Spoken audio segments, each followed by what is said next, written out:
想象一下，三家都靠電話同埋短信賺穩定股息嘅電信巨頭，如今喺雲計算啦、AI 同埋5G 嘅戰場挑戰呢個全球嘅科技龍頭，佢哋就係中國移動、中國聯通同埋中國電信啦。股票嘅號碼分別係941啦、762啦同埋728，推動住佢哋背後嘅有3股力量、巨額嘅投資、國家嘅政策同埋全球嘅競爭。接住落嚟，我哋就揭開呢場轉型嘅故事，邊個跑得快啲，邊個最穩陣呢？大家準備好未啊？一齊嚟睇下啦！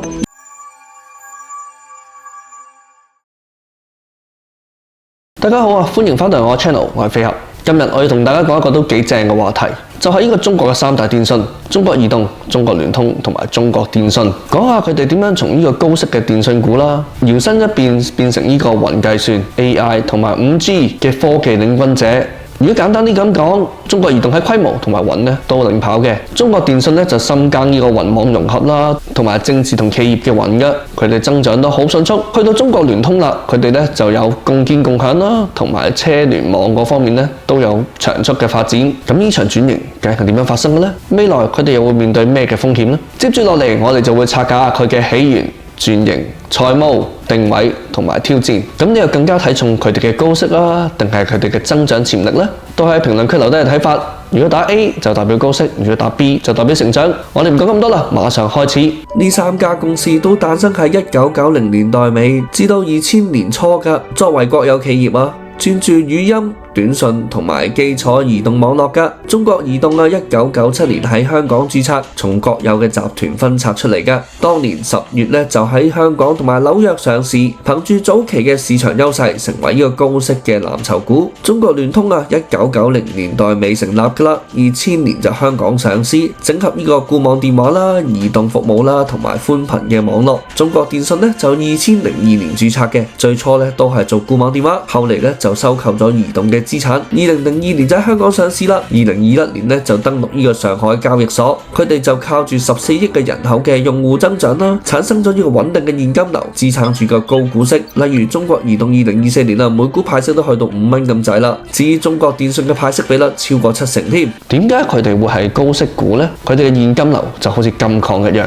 中國移動喺2024年嘅用戶超過10億。2000年到2010年代佢哋嘅語音同數據佔收入嘅80%，政府嘅支持啦，同埋低資本嘅支出咧，就令到佢哋幾乎叫做穩賺添。但係市場就變咗啦，語音嘅收入開始下滑。例如中移動喺2023年咧，語音嘅收入就跌咗40%。當然嘅結果就好直接啦，就係要轉型啦。方向咧就係雲咯。AI 同埋5G，咁你覺得佢應該守住股息啊，定係加碼呢個數位投資呢？轉型咧就從呢個2010年嘅3G啦到4G 升級開始，2019年5G 牌照發放後之後就加速啦，同呢個中國製造2025同埋數字中國嘅政策對接。三家公司咧都從事提供連接啦，轉向數位生態啦，投資個1000億級喺數據中心雲同埋 AI。中國移動2021年代中期就主導 4G 啦，2024年就建成呢個100萬級嘅5G 基站。佢嘅哈爾濱智能計算中心達到一個超高嘅算力 EFLOPS 級嘅級別。9天 AI 模型服務上億用戶啦。聯通啦同埋電信2019年都共建5G 站㗎。2025年就喺超過300多個城市推出呢個 5G-A 聯通專網就收入增長大概60%，項目超過2000個，數據中心嘅容量都達到呢個千兆瓦級㗎。至於中國電信方面，2024年都擁有100萬級嘅5G 基站㗎啦，識讓雲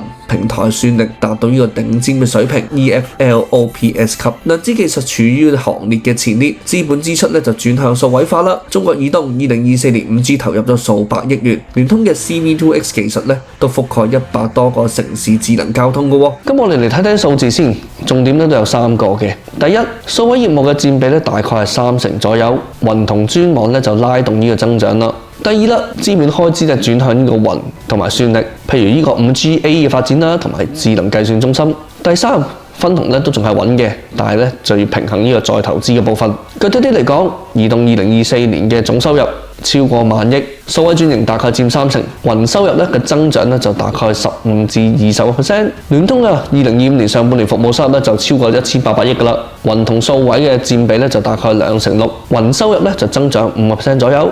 去到中國電信啦，2024年嘅服務收入就超過4800億㗎。雲同 AI 嘅佔比都大概佔30%，雲嘅增速咧都係15%至20%左右。但係智能應用方面咧就犀利啦，就增長接近200%。呢個咧都其實說明咗咧傳統嘅業務咧就開始萎縮，數碼業務咧就不停咁增長緊。咁你又覺得雲會喺未來3年裏面佔比會唔會多幾多呢？都可以留言講我哋嘅睇法㗎。接住落嚟，我哋就睇下佢嘅市場定位同埋少少風險嘅預告。究竟高投入會唔會拖累佢哋嘅利潤呢？2025年中國整個電信市場咧價值就大概3000億美元啦，2030年估計會去到4000億美元啦，都係由呢3家電信公司主導。中國移動就佔當中用戶嘅佔比60%左右，網絡嘅規模就全球領先，聯通嘅物聯網連接就去到上億嘅級別，都屬於行業嘅前列㗎。至於中國電信嘅天翼雲服務超過500萬個企業客戶，雲嘅調度咧亦都係領先。國際上面啦，佢哋通過一帶一路去擴張嘅，例如中國電信就喺新加坡設呢個研究嘅基地，但係佢哋依然聚焦於國內嘅發展。相比起 AT&T 嘅雲轉型啦，同埋 SK Telecom 嘅 AI 平台咧，佢喺國內嘅優勢就比較強。但如果要喺全球嘅突破，就可能需要一啲合規嘅挑戰啦。雲收入嘅增長就大概每年10%至20%，都同好多國際嘅雲公司一樣，擁有住一個健康嘅發展。去到呢一部分，我哋就用評分睇下呢3間公司喺邊啲範圍比較突出啦。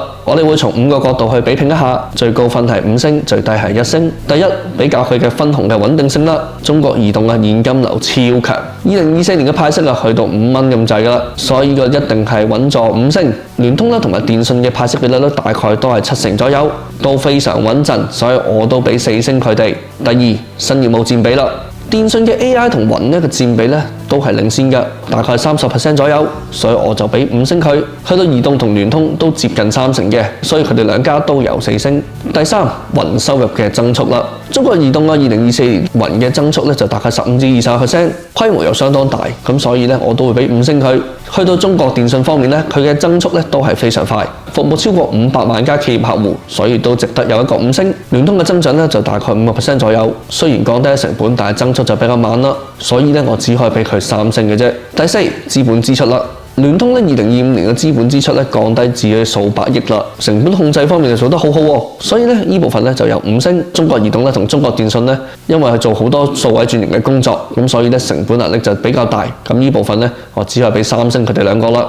嚟到第五啦，風險方面，中國移動同埋中國電信都面對阿里雲啦、華為雲嘅競爭，國際業務嘅發展亦都受到限制。至於聯通方面利潤率就比較低，所以佢哋喺面對風險呢個環節我就只可以俾3分佢哋3家啦。咁你又中意邊一家多啲呢？接住落嚟，我哋就講下佢嘅挑戰同埋優勢。咁佢哋嘅優勢係有咩呢？我就拆開成3點。第一係規模嘅優勢，3家公司合共超過20億個連接點，5G 覆蓋重點區域就近100%添。中國移動用戶佔比60%啦，網絡規模全球領先，聯通物聯網亦都連接億萬級，電信嘅服務超過500萬嘅企業都係規模嘅象徵。第二啦，政策嘅支持，佢哋都參與過東數西算㗎，移動數字鄉村嘅覆蓋就超過40萬站點啦。中國電信嘅雲網融合就支持呢個數字政府，聯通嘅共建共享就降低成本啦。去到第三，創新嘅能力，中國移動2024年研發就投入超過200億人民幣，推動呢個9天 AI 模型。聯通嘅 CV2X 技術覆蓋超過100個城市智能交通啦。電信就量子雲計算行業都處於前列位置。咁挑戰為咩呢？阿里雲啦同埋華為雲都不停咁搶攻呢個市場，價格戰就可能會壓縮呢個利潤啦。資本開支又高，聯通雖然都已經降到呢個數百億，但係都仍然受到呢個資本開支嘅困擾㗎。數據安全法規啦同埋地緣政治都限制咗佢哋喺國際嘅擴張。呢一個就係3大電信商轉型嘅故事，佢哋嘅優勢好強，但係挑戰亦都唔少㗎。如果純講分紅嚟講，中國移動就最穩陣㗎啦，電信聯通都緊隨住嘅。新業務大家都擴展30%左右。另外資本支出就一定係轉向雲同埋算力㗎啦。去到一個政務同埋企業客戶嘅方面中國電信喺呢面就稍微領先啦。但係當然佢哋喺雲業務方面亦都面對住阿里雲同華為雲來勢洶洶嘅競爭啦。比著係你係佢哋，你會點揀呢？會繼續係維持派股息多啊，定係會喺雲同埋算力方面加碼投資呢？另外6G 同埋 AI 都會係佢哋嘅下一個戰場，咁佢哋下一場競賽邊個又會跑出呢？如果大家都中意呢條片，記得 like、subscribe 同 share 翻條片俾朋友仔。我哋下次可以討論更加多唔同股票嘅分析。我係飛俠，下次見，拜拜。